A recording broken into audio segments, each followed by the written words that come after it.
His Excellency the Ambassador to Indonesia,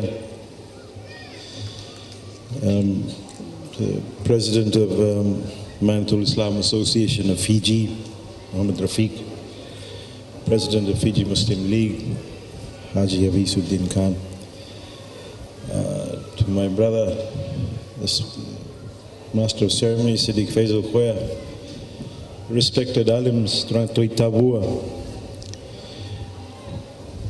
ladies and gentlemen, members of the media, Assalamu alaikum wa rahmatullahi wa barakatuh. Ladies and gentlemen, may Allah's peace, mercy and blessings be upon you. Before I begin, ladies and gentlemen, my brother has publicly asked for a favor. I think the person you want to go to, his name is Arif Ali. He comes from Ba and is a Reserve Bank governor.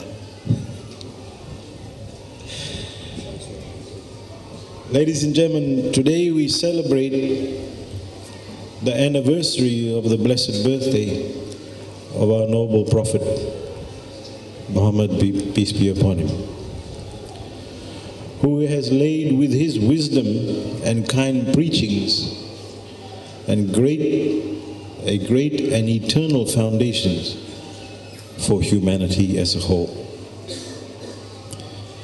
I want to take this opportunity to congratulate the good people of Maunatul Islam Association of Fiji on the occasion, on this particular occasion, praying to Allah to bring about many happy returns of the day and for ultimate goodness and peace.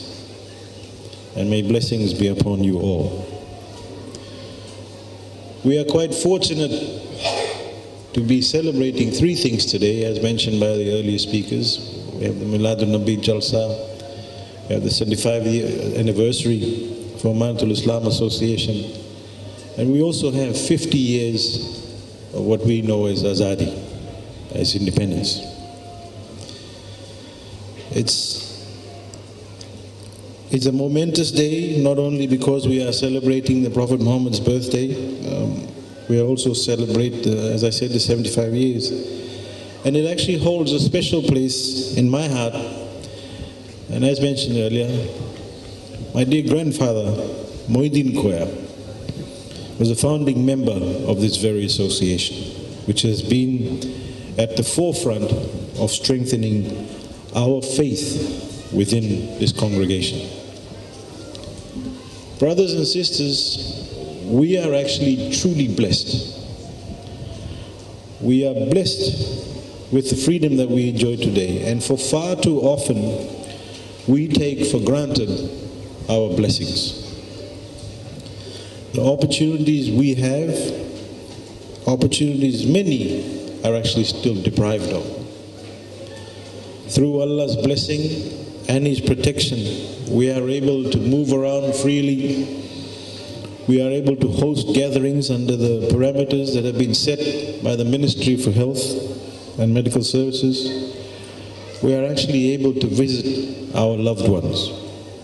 And this in itself, brothers and sisters, is a price of good fortune.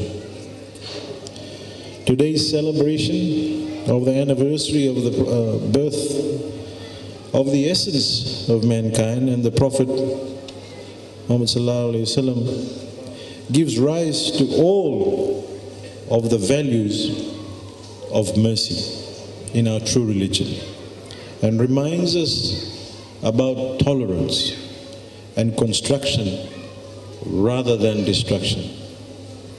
Alim Sahib has mentioned a little earlier very succinctly about tolerance. Certainly, building balanced mindfulness calls for the collaboration of all religions, educational, cultural, and media institutions in order to contribute to building a resilient character, which is gifted of fronting challenges.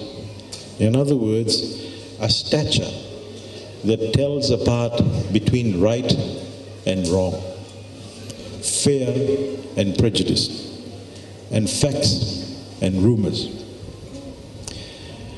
As with all other religions, brothers and sisters, Islam talks about peace. It talks about harmony. It talks about tolerance. It talks about humility.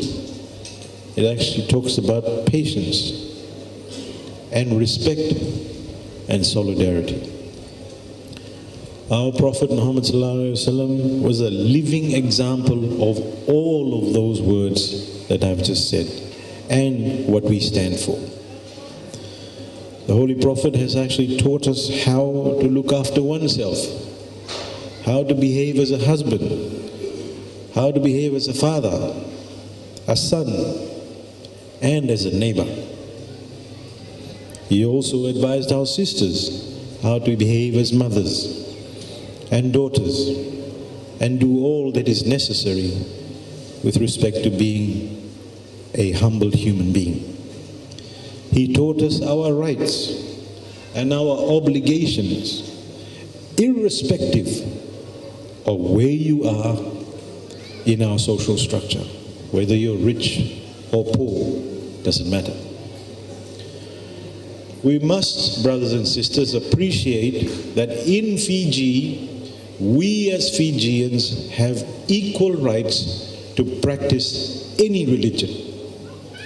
And this shows us how united we are and how tolerant we are, and as we actually coexist. This again is consistent from time to time of what our Holy Prophet taught us with respect to how we should live and how we should coexist with each other, irrespective of race, irrespective of color, irrespective of religion. In the same vein, brothers and sisters, the message of Islam conveyed by the noble messenger is actually a victory for freedom.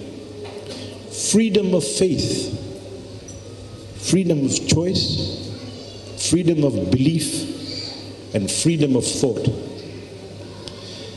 I give surety to everyone that our Prophet is in the hearts and minds of millions of Muslims all over the world. And despite him not being with us for 1400 years, our beloved Prophet's name continues to be called out on every corner of the globe, 5 times a day.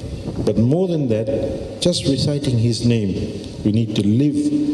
But by reciting his name, we need to live through the teachings that he's actually left with us. I'm not going to speak for long, because I've got a few more speakers I know that are coming, but I want to remind everybody about one thing. We all talk about what we say, pyar mohabbat. But do we really think about what it is? Is it just at home? Is it just between you and your wife? Is it just between you and your brother? No.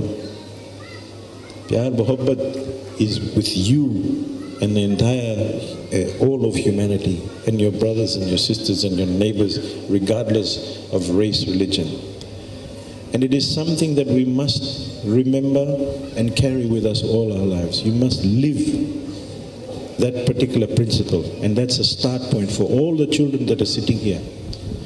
This is where you learn. You can only learn from the teachings of the Prophet Muhammad.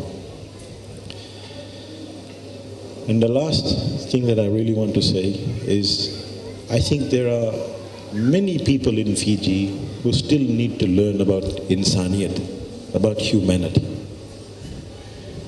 And for those of us that are gathered here today, I'm sure you'll understand what I'm saying. It is a very important feature that also stems from the teachings of Prophet Muhammad sallallahu alaihi wasallam. In closing my message this morning, ladies and gentlemen, let us make the celebration of his birth an encouragement that actually brightens the way for us to live. and realize the true concept of humanity, of understanding, of kindness, and in my book, most important feature, forgiveness. Let us be exemplification of our faith for accepting and applying the true religion and applying and achieving our purpose. We need to collectively, and I don't say this lightly, brothers and sisters, we need to collectively send a message from Fiji to the rest of the world, and I think we're actually doing that already.